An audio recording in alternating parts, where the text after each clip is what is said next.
Very good evening. Myself, Mareena Francis. Welcome to today's episode of BMC Global Live Al Hilal Health World. Before we move on to today's topic, reminding you, please don't forget to like and share BMC Facebook page and subscribe to our YouTube channel for informative and entertaining programs. Most of us would have heard the term epilepsy, but we may not be sure or we may not know much about it. So joining with us today is a specialist in neurology, Dr. Roopchand P.S. He completed MBBS from Government Medical College, Pariyaram, MD from Government Medical College, Trivandrum, and DM Neurology from Government Medical College, Alappuzha. Currently, he is working as a specialist in neurology at Al Hilal Hospital, Bahrain. He has been working with epilepsy patients in Bahrain for the past 3 years. So let's hear more about this medical condition, epilepsy, from him. Good evening, doctor. Good evening. Welcome to today's show. We are very pleased to have you with us today. Doctor, so today's topic is epilepsy. For me, when I hear the term epilepsy, the first word that comes to my mind would be seizures. Exactly. Yes. So I would like to know, what is seizures? How could you explain that? Without explaining seizures, we cannot move on to explaining epilepsy. Seizures is a total outcome of abnormal electrical activity in the brain. Okay. So just like saying like fever, seizure is a blanket term. Okay. There are different types of seizures.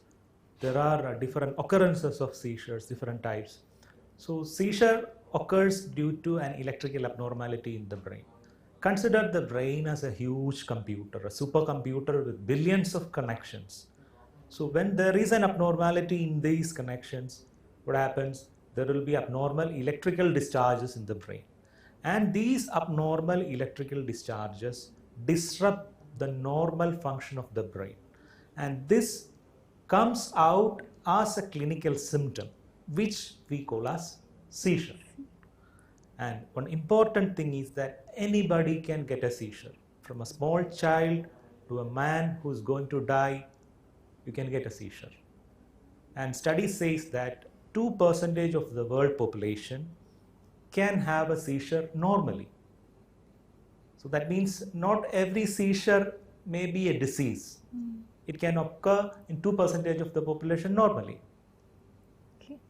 Okay, doctor. So we got what is seizure. We heard from you. Definitely.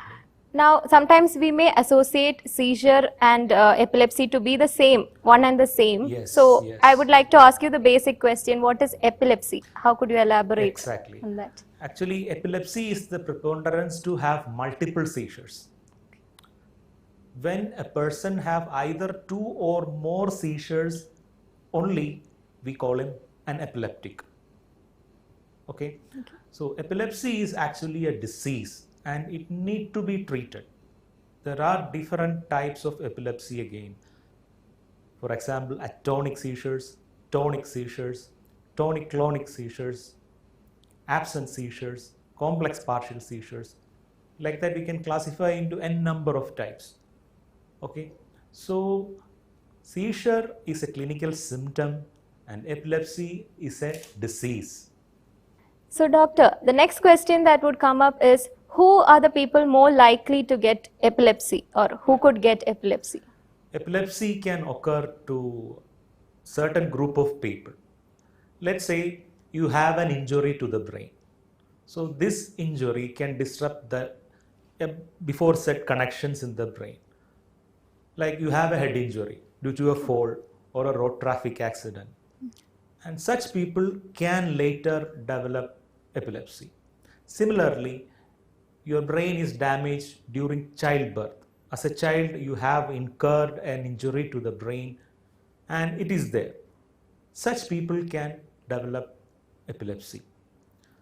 Again, due to certain genetic factors, your connections are not proper in the brain. There are certain genetic syndromes. Such persons can also develop epilepsy. Also, certain changes in the internal condition of the body, like low hemoglobin level, or a change in the electrolyte level of the body, like change in the sodium, change in the level of calcium. All these can also bring about epilepsy. So conditions that causes a chronic impairment of these things can also bring in epilepsy. Okay, you understand? So Yes. there are a myriad of symptoms that can cause epilepsy. So even though it's a single term, it encompasses a huge variety of diseases. Okay. So, doctor, what comes up to my mind now is most of us have had a situation where we witnessed some person getting active seizures. And sometimes we stood clueless, not Yes. knowing what to do. Yes. Sometimes we ourselves start panicking. Yes. So, what should we do when we see a person getting That's seizures? a very good question, actually. So when we see a person seizing or there is a sudden loss of consciousness, the next thing that is going to happen is a fall. So if possible, break the fall. Because when a person falls down without control, he or she can go and hit or his or her head and can cause further injury to the brain. So if possible, break the fall. Second, make him lie down wherever he or she is. Okay, don't try to stand him up or sit him up. No, that's a strict no. Make him lie down. Loosen up all the tight clothes. Allow air to free flow. Okay, never ever put your hands or any objects in that person's mouth. It's a very important thing. Often people tend to do that. They may feel when a person is seizing, they may feel that he's out of breath, or they may feel even that he is going to die. No, it is not like that. And if possible, turn that person to one side. Okay, why? Because when a person is seizing, there will be a lot of secretions coming up from the mouth, and there is also a possibility that that person can vomit. So that material, if it goes out of the mouth, it is okay, but if it goes into the windpipe, the person can choke on it. So in order to prevent choking, it is better if possible you turn the person to one side. And everywhere, you know what to call, there is an emergency national number. Call that number and take the person to a center where they can get a neurology consult immediately.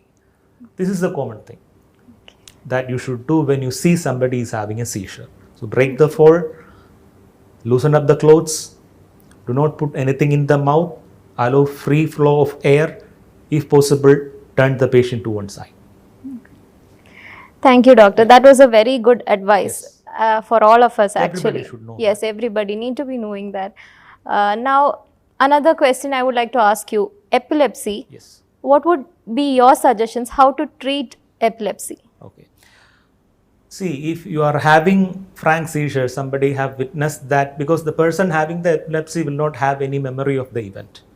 It is often the bystander or somebody, his friend or his partner or his parents, who will be witnessing the event. So if they says that you are having an epilepsy or some abnormal movements with loss of consciousness 1 or 2 times, definitely you need to visit a neurologist.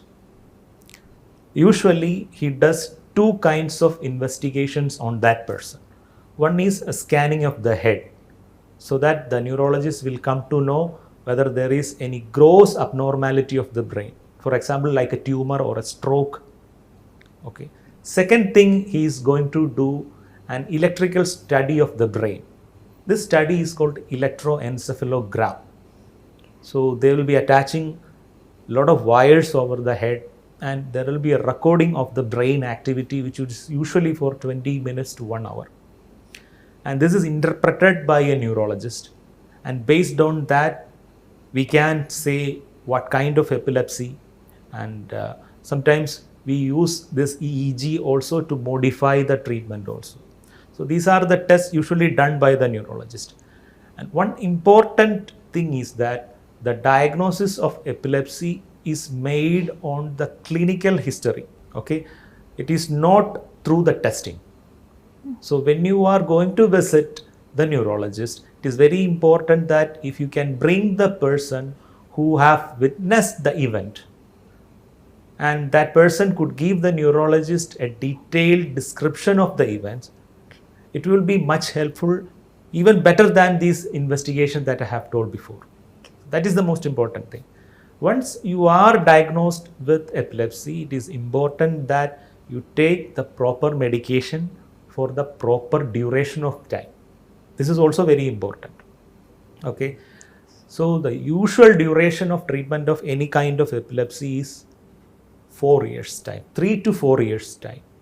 So you have to take this medication correctly, continuously for 3 to 4 years, and you have to be under follow-up at regular intervals, doing whatever test your neurologist requests. And also you have to make certain lifestyle modifications also, because as we all know, brain is a huge computer. So anything that burdens the brain can bring in a seizure.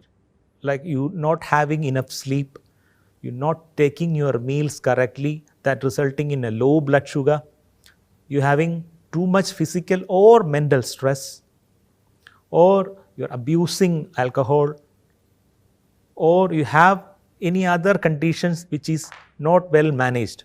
You are a hypertensive, you are a diabetes, and it is not managed. So this is a metabolic stress to the body and the brain. So this can also bring in seizures. So doctor, you mentioned about how epilepsy is diagnosed and the treatment. So I would like to ask, how long should epilepsy be treated, or how long it can go? That's a very tricky question for a neurologist, but the usual duration is 4 years. Then again, all epilepsies will not go into a remission by 4 years. Only 60 to 70% go into a permanent remission after 4 years of treatment. 30% will have a recurrence once we stop the treatment. Of that 30%, 50% may need lifelong treatment. Then again, there are also genetic type of epilepsies that can run in families. So these epilepsies, since they being genetic, this is a part of it. This is due to a genetic aberrancy in your brain. So we have to treat such epilepsies for lifelong. But this is a very tricky situation, because you have to convince a patient first to take a medication for 4 years. Then at the end of the 4 years, sometimes you may have to continue this for lifelong. So this is a very tricky situation for the neurologist. It's a good thing that you ask this question, because now that people will know. Yes, doctor. Yes. Another topic I think very important I would like to bring up is pregnancy and epilepsy. Yeah. What about, what It's would you like to a very say? important thing, knowing what kind of anti-epileptic medications you can take in epilepsy. Whether an epileptic female can get pregnant, it is very important to know. Anti-epileptic medications tend to have certain kinds of side effects which can affect the developing fetus inside the mother's womb. So a pregnancy should be planned in an epileptic female. So before planning this pregnancy, this epileptic female should tell the neurologist and the treating gynecologist that, okay, we are planning for a baby, so that they can modify the drugs which has got the least side effect, and the neurologist can start it at a very minimal dose at which her seizure is controlled. Added on to that, she is usually prescribed with a vitamin called folic acid, which tend to in a way prevent the development of this abnormality in the fetus. So it's always a planned pregnancy with collaboration between neurologist and the gynecologist. And during pregnancy, usually by 18 to 20 weeks, certain scans are done to detect these abnormalities in baby. And with these scans, we can now, with modern scanning techniques and all, we can very well detect these abnormalities, whether it is present or not, we can know. Usually, if everything goes well, 90% of the cases, the baby is safe and the mother doesn't develop a recurrence of seizure during pregnancy. And also, pregnancy is a fluid overloaded state for the female. And there are actually two things working to get the toxins out of the body in that person. One, the liver. Second is the placenta. So whatever drug the pregnant lady is taking, it is easily eliminated and it is more diluted. So sometimes we may need to increase the dose mid-pregnancy and all, because otherwise the patient may get a breakthrough seizures, or if the patient gets a breakthrough seizures, due to that we may have to modify the medication. So it's a very tricky situation, and there are pregnancy registers for epileptic patients to detect these kinds of fetal abnormalities and to monitor their well-being. Okay, doctor. Yeah. So another important aspect was, in the beginning you said any age group people could get Yes. epilepsy. So how is epilepsy in children handled?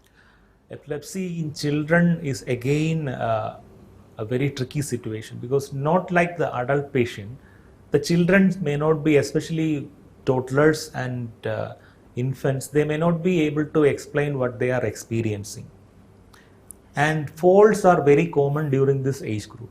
So sometimes epileptic falls may be taken as normal by the parents and they may fail to detect it. Sometimes certain kinds of seizures in which absent seizures, this seizures comes out as just vacant stares only. So usually what happens is that in the class, teachers will take them as what? Backbenchers. Those who are not studying, those who are absent-minded. And often they tell this to the parents, and parents may also notice that at home also the baby or the child is having these kinds of vacant stares.